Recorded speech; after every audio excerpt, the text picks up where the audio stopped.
और रांची में हुई इस हिंसा को लेकर के उन्होंने सभी चीज़ों पर बात की। उन्होंने कहा कि किस तरीके से जो जिला प्रशासन है, रैफ की टीम है, एसटीएफ है, वो सभी मिल करके अभी सुरक्षा के वहां पर कड़े इंतजाम किए हुए, हर चीज़ पर उनकी पैनी नज़र है। साथ ही उन्होंने कहा कि आगे भी वो लोगों से अपील कर रही है कि राजधानी रांची में वो शांति बनाए रखें। और जिस तरीके से पिछले 30 घंटों से इंटरनेट सेवा बंद थी, उसके बाद उसमें भी काफ़ी कुछ सहयोग मिला है लोगों का, और अब जो इंटरनेट की सेवा है वो दोबारा बहाल कर दी गई है।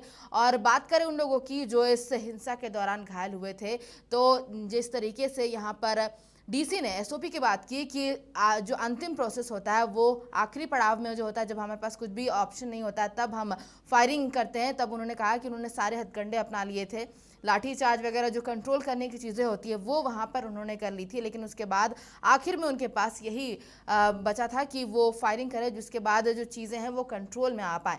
तो यहाँ पर आपने सीधे देखा कि डीसी कार्यालय में किस तरीके से जो बीते दिन हिंसा हुई थी इसको लेकर के सभी चीज़ों पर उपायुक्त ने बात की, एसएसपी भी वहाँ मौजूद थे और आखिर में सभी लोगों से अपील की कि जो भी अभी कंडीशन स्थिति बनी हुई है राजधानी रांची में, उसको कंट्रोल में लाने के लिए आम जन भी इसे लेकर के सहयोग करे।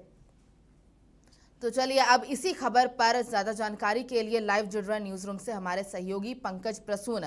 पंकज, ये पूरी प्रेस कॉन्फ्रेंस हमने सुना और खास करके डीसी और एसएसपी ने अपील की है लोगों से कि सुरक्षा हर जगह जो है बिल्कुल कड़ी तरीके से कर दी गई है और अपील की गई है कि लोग जो है इस स्थिति को लेकर के अब शांति बनाए रखें, अफवाह ना फैलाएं। लेकिन वहीं पर उन्होंने खास तौर पर जो लोग घायल हुए हैं और 2 लोगों की मौत हुई उसको लेकर के डीसी ने कहा कि एसओपी की बात की कि जो स्टैंडर्ड ऑपरेटिंग प्रोसेस होता है कि सभी चीजें उन्होंने हथकंडे अपना लिए थे, उसके बाद आखिर में उन्हें फायरिंग करनी पड़ी थी। क्योंकि ये सबसे बड़ा सवाल है जो सभी लोग उठा रहे हैं कि आखिर फायरिंग करने की नौबत क्यों आन पड़ी।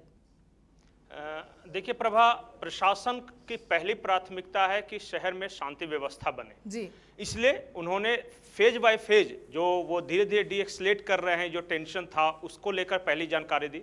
उन्होंने कहा कि जो पूरे शहर में धारा 144 लागू थी, अब उसे हटाकर सिर्फ जो सेंसिटिव इलाके हैं जैसे चुटिया हो गया, डोरंडा हो गया, या फिर मेन रोड जो दिल्ली मार्केट वाला इलाका हो गया, जो सिर्फ सेंसिटिव इलाके हैं, सिर्फ वहाँ अभी 144 लागू रहेगी, बाकी शहर में को छूट दे दी गई है।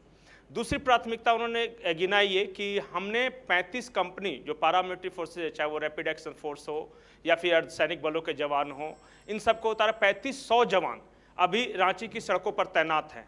प्रशासन चाह रही है प्रशासन की जल्द से जल्द जो शहर के हालात हैं वो सामान्य हो, और हो भी रहे हैं। प्रशासन की मेहनत का असर भी दिख रहा है। पिछले 2 दिनों में जिस दिन वो घटना हुई उसके बाद से कभी कोई अप्रिय घटना की सूचना नहीं है पूरे रांची से। तीसरी जो महत्वपूर्ण बात जो एसपी और डीसी साहब ने कही, उन्होंने ये कहा कि कुछ पत्रकारों ने सवाल उठाया कि गोली क्यों चलाया या फिर जिनको गोली लगी उनको उनका प्रोफाइल बताइए। अब बताइए कि मकसद क्या था इस तरह के सवालों का, क्योंकि जो एसएसपी हैं उन्होंने कहा कि हमें बेसिक ट्रेनिंग दी जाती है इन सब चीज़ों की कि किन हालातों में किन परिस्थितियों में क्या करना है। उन्होंने कहा कि हमने हर तरह जो वहाँ स्टैंडर्ड पुलिस प्रोसीड्योर है उसे आजमा कर देख लिया था। हमने अपनी तरफ से भरपूर कोशिश की कि भीड़ हिंसक नहीं हो, लेकिन जिस प्रकार भीड़ हिंसक हुई उसके बाद उस मौजूदा परिस्थिति में पुलिस के पास और कोई चारा नहीं बचा। कभी भी प्रशासन नहीं चाहता कि वो सिविलियंस की कैजुअलिटी हो, कोई भी हो, चाहे वो आप अर्धसैनिक बलों की बात करें या जो सिविल फोर्सेज हैं उन्हें बात करें या फिर रांची का प्रशासन, वो क्यों चाहेगा कि किसी कैजुअलिटी। जी पंकज, एक और बात है कि जो रांची में हिंसा हुई थी इसके तार कहीं ना कहीं सहारनपुर से जोड़े जा रहे हैं कि जो कुछ लोग थे यूपी से है, वो बाहर से यहाँ आए थे और वही वो उपद्रवी हैं जिन्होंने इसकी शुरुआत की थी, पत्थरबाजी की शुरुआत की थी, और यही इसका कारण रहा कि वहाँ जो बाकी जो भीड़ जमा हुई थी वो इसका शिकार हो गई। देखिए प्रभा, लंबे अरसे से ये कयास लगाया जा रहा था कि पूरे देश में जिस प्रकार एक साथ विरोध प्रदर्शन हुआ वो कोऑर्डिनेटेड था। वो ऐसा नहीं था कि आइलैंड पे अपने अपने स्वतः कोई कुछ कर रहा था।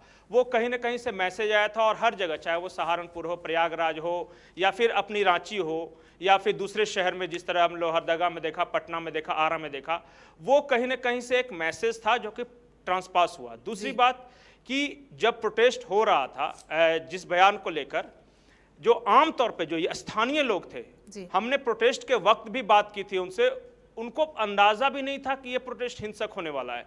वो तो कह रहे थे कि जो चाहे वो हिंदू भाई हैं, उन्होंने भी अपनी दुकानें बंद रखी हैं, हम यहाँ शांतिपूर्ण प्रोटेस्ट करने आए हैं, ये स्थानीय लोग कह रहे थे। लेकिन जो सूत्र हमें बता रहे हैं कि कुछ अनजान चेहरे, जब भीड़ ज़्यादा बढ़ी तो कुछ अनजान चेहरे उस भीड़ में शामिल हुए। कहा यह जा रहा है कि वो बाहरी चेहरे थे। बताया, जो पुलिस सूत्र हैं वो बता रहे हैं कि वो सहारनपुर यूपी से आए थे। उन्होंने जिस दिन यह हिंसा हुई थी उससे पहले कुछ लोगों से, स्थानीय लोगों से कांटेक्ट किया था। वो वैसे लोग थे जो ऑलरेडी वो पहले से उनकी पृष्ठभूमि रही है इस तरह के सांप्रदायिक कट्टरपंथ फैलाने की। उन लोगों से कांटेक्ट किया और जब वो लोग इस प्रदर्शन में शामिल हुए तो पहले उन्हीं लोगों ने हिंसा भड़काई। जो यहाँ के स्थानीय लोग थे उन्हें तो पता भी नहीं था, वो तो बस एक भीड़ में शामिल थे। उनको ये नहीं पता था कि इस भीड़ को लीड कौन कर रहा है। लेकिन जो असली साजिशकर्ता थे उन्होंने हिंसा फैलाई, अपना काम किया और वो चुपके से उसी समय हालांकि मौके इस का पूरे फायदा मामले उठाकर को निकल भी लेकर गए। के पंकज, एसएसपी ने ऐसा कुछ नहीं कहा। उन्होंने कहा है कि वो अभी भी साक्ष्य अभी जो है उसका ढूंढ रहे हैं। वो अभी जितने भी सीसीटीवी के फुटेजेस सामने आ रहे हैं, ड्रोन कैमरा के फुटेज सामने आ रहे हैं, लोगों से जो बात हो रही है यहाँ पर, जिनके लगभग 25 एफआईआर दर्ज की गई है, तो जब तक साक्ष्य सामने नहीं आते हैं आधिकारिक पुष्टि भी इसकी नहीं की जाएगी। जी बिल्कुल, जो पुलिस है अभी जांच चल रही है, वो सीसीटीवी फुटेज हो, वीडियो फुटेज के आधार पे चेहरों को पहचान करने की कोशिश कर रही है। और आपको पता होगा कि जिस तरह से वो 8000 अज्ञात लोगों के खिलाफ और फिर 28 एफआईआर की गई है, तो पुलिस की जांच अपनी गति से बढ़ेगी। क्योंकि वो अचानक हड़बड़ा के कुछ नहीं करना चाहते, कहीं बैकफायर न कर जाए। जो समाज की जो स्थिति है हर किसी को पता है, तनाव है, जिस तरह से हिंसा हुई वो कई तरह की अफवाहें फैलने की संभावना है। आप सोशल मीडिया को देख लीजिए, चाहे वो फेसबुक हो, ट्विटर हो, वहाँ लोग क्या कुछ शेयर कर रहे हैं उससे पहले सोच भी नहीं रहे हैं कि इसका असर क्या होगा, समाज पे क्या असर होगा। एक तरफ प्रशासन है जो शहर की शांति व्यवस्था बनाए रखने की कोशिश कर रहा है, वहीं कुछ हर ओर से कुछ लंपट लोग, जिन्हें बोलते हैं एंटी सोशल एलिमेंट्स, वो हैं कि शहर का माहौल बिगाड़ने की कोशिश कर रहे हैं। तो साफ तौर पे एसएसपी रांची ने कहा है कि अगर सोशल मीडिया के द्वारा आपने अफवाह फैलाया या फिर किसी माध्यम से आपने गलत जानकारी स्प्रेड की तो आपके खिलाफ भी सख्त कार्रवाई होगी। इसलिए ऐसे लोगों को भी सावधान रहने की जरूरत है। जी बिल्कुल सही कहा आपने, क्योंकि अभी जो स्थिति बनी हुई है राजधानी रांची में, ऐसे कोई भी छोटी सी अफवाह एक बड़े विद्रोह का रूप ले सकती है। तमाम जानकारी के लिए बहुत बहुत शुक्रिया पंकज। तो यहाँ पर अभी हमने आपको सुनाया डीसी कार्यालय में क्या कुछ उपायुक्त छवि रंजन और एसएसपी ने कहा। उन्होंने सीधे तौर पर सभी लोगों से अपील की है कि वो स्थिति में शांति बनाए रखें। हालांकि समाचार प्लस झारखंड बिहार भी आप सभी से अपील करता है कि जिस तरीके से अभी ये हिंसक विरोध प्रदर्शन हुआ था और उसको लेकर के कई अफवाह और वीडियोस, भड़काऊ वीडियोस और फोटोज भी लगातार आते रहे थे, उनको प्रमोट ना किया जाए, उनको शेयर ना किया जाए और इसे लेकर के सतर्क रहा जाए। क्योंकि कहीं ना कहीं इस हिंसा की जो शुरुआत हुई थी वो भी एक मिसअंडरस्टैंडिंग कह सकते हैं, उससे शुरू हुई थी। लोगों को पता नहीं था कि ये जो उपद्रव है वो किस तरीके से शुरुआत हुई, इसकी किसने पहला पत्थर उठाया और उसके बाद सभी जो हजारों की संख्या में वो लोग थे वो इसका शिकार बन गए।